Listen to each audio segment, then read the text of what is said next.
So the storm is really ramping up, and we're still hours away from the pinnacle of the actual storm.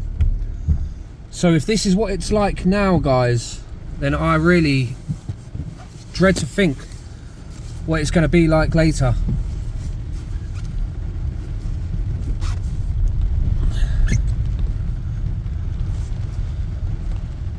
Because the rain here now at the minute is torrential. It really is torrential. The wind's picking up, and the height of the wind is supposed to be at 8 PM. It's now 10 to 2. So we're 6 hours away.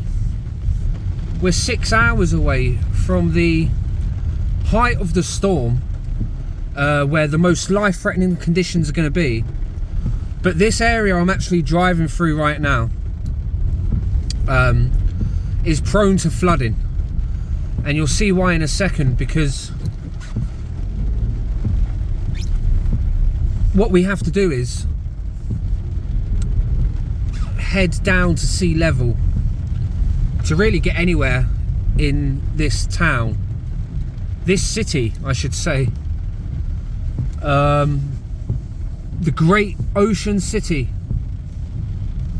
of Devon in Plymouth is based right along the coast, hence why it's called Ocean City. And these low-lying areas, some of them are actually lower than sea level. So a lot of these areas down here get a lot of flooding, especially a lot of the leaves have been cleared now, but when the leaves come off the trees, they block drains.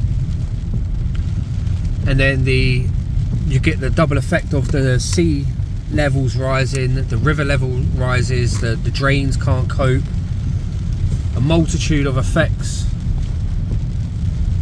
and it becomes very, very, I would say personally, if you prepare for it and you don't have the expectation of being able to just carry on as normal. A lot of people still think in this extreme weather you're going to be, like, it's starting to flood over there, the other side of the road is starting to flood, and so people have the expectation, I guess, of, or the hopes I should say, of being able to get to work, being able to go see that relative, go see that friend, and we want to be able to do that, and we can still do that, but we may have to do it a little bit differently from how we thought we were going to. I travel cross country or cross county quite a lot, and in the last big storm season a few months back, lots of the M5 motorway was closed, and I got caught out a couple of times, knowing the way off by heart. I got caught out a couple of times and ended up having to pull over and try and find a new way through Exeter City, through this city, through that city, or wherever I was, because I hadn't planned properly. So even I get caught out, not checking the maps before I leave. That's something I try to do always now. That's just a little bit of advice from some of my failures. You know, sometimes roads have to be closed, there's been accidents obviously, and it's not always easy to drive in this type of weather. But where's this storm come from? Storm Goretti, where has it come from? It's swinging in from the great Atlantic Ocean, and it's being held over France. Well, not yet, but it's hitting France and England. We've got the east side of the storm. So this is a huge storm, and it's going to take from the east side to the center of the storm, the most powerful point, 6 hours, because this started 2 hours ago. So an 8 hour aside, we're looking at a 16-hour storm here, guys, just to travel overhead. 16-hour slow moving, heavy rain, depending where you are in the country, what the temperature is, snow, ice. We may, if I wanted to see snow here, all I'd have to do is drive for half an hour to a place called Dartmoor, And maybe not right now, but tomorrow morning, tonight, when the temperature drops, anyone in the sort of Devon area can kind of, if they really want to take the risk of going up to the moors. I've only got a 2-wheel car drive, so I don't really want to get stuck up there. People get stuck up the moors all the time with the wrong car, and it takes the locals and people with the 4x4s to come in, the tractors to come and save them. And I just, whoa, okay, got to be careful here. The road is yeah, I don't want to be one of them people stuck up there in a 2-wheel drive car that's unsuitable for the conditions, putting my safety at risk, other people's safety at risk.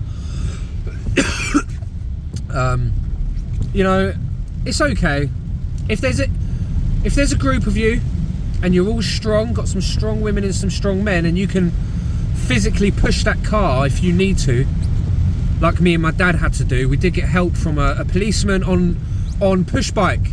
I kid you not, guys.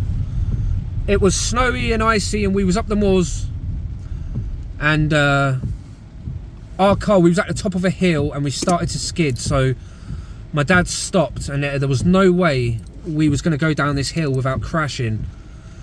So trying to turn on this country lane at the top of these peaks, we got stuck, and a policeman on his pedal bike rode past and helped us, but actually skidded on the same piece of ice that we skidded on, and came off the bike a bit, got his feet down and saved himself, but came off the bike. And even the policeman couldn't, drains overflowing, even the policeman couldn't walk or ride down this treacherous iced snow steep hill, because the moors, places like this, if you get stuck up there and the weather comes in, people have lost their lives. It's no joke. It is no joke. People do lose their lives in these kinds of conditions. But this is just the start of the storm. So I'm really interested to see what it's going to be like later when the winds come in.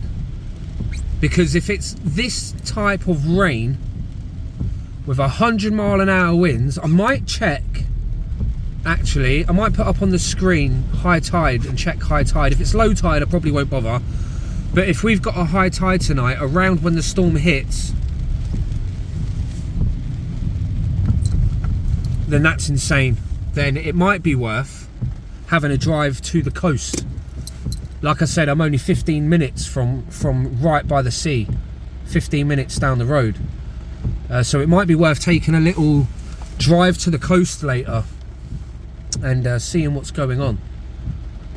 But I thought I'd just bring you along on this little drive, just to give you a little update on Storm Goretti. I'm going to be doing probably a few updates today, just on how torrential this rain. You can't really see it on the camera too much, but it's honestly it's very, you can tell it's not going to take long for the ground to really be saturated. Very heavy, thick raindrops, not the thin light rain. There's a lot of water coming down right now all over this country, and it's going to be heading towards Europe, hitting Calais and obviously Dover first, and then you're going to be hitting Paris and going possibly, I think Spain is going to be spared. Maybe northern Spain on the border of southern France.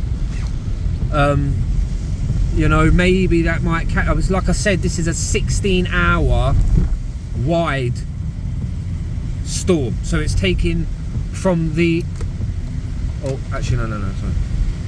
So from the east of the storm to the west, from when the east hits to the west leaves, I've worked out to be 16 hours if the models are correct, because it started raining at 12 here, the peak is at 8, and then we might have to allow for maybe a half hour middle of the storm period possibly. So you could be looking at 16 and a half hours with the eye of the storm. depending on. But the eye of the storm looks very small.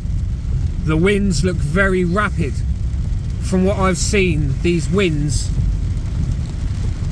are going to be really, really strong. So I can't wait to go out later and grab that on camera. And I love you all, guys. Take care today. I'm really excited to have you all along later. And yeah, just stay safe wherever you are. Keep me updated. Let me know in the comments below what the weather's like where you are. If you're in the UK, if you're in Europe, no matter where you are on the planet, look after yourselves, enjoy yourselves and stay safe. Love you all. See you soon. Take care. Goodbye for now.